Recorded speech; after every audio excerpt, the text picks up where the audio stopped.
La Corée du Nord et la Russie ont conclu un nouvel accord pour élargir la coopération économique suite à des pourparlers de haut niveau à Pyongyang cette semaine, a déclaré jeudi l'agence de presse d'État du Nord.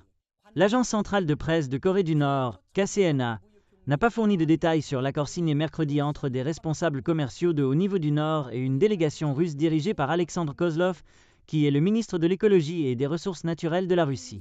L'agence de presse russe, TASS, a rapporté mardi que les responsables avaient convenu d'augmenter le nombre de vols charters entre les deux pays pour promouvoir le tourisme. Kozlov, qui est arrivé en Corée du Nord dimanche, a rencontré le leader nord-coréen Kim Jong-un et son principal responsable économique, le Premier ministre Kim Tok-un, avant de rentrer chez lui mercredi, a rapporté la KCNA.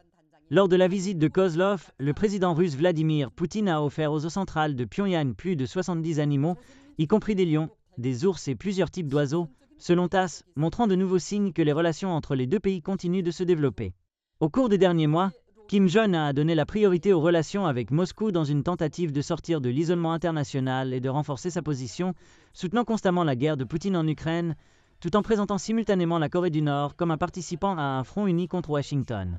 Kim n'a pas encore reconnu directement qu'il a fourni à la Russie des équipements militaires et des troupes pour soutenir sa guerre contre l'Ukraine. Selon des responsables sud-coréens, la Corée du Nord pourrait gagner entre 320 millions et 1300 millions de dollars par an de la Russie pour l'envoi de ses troupes en Ukraine.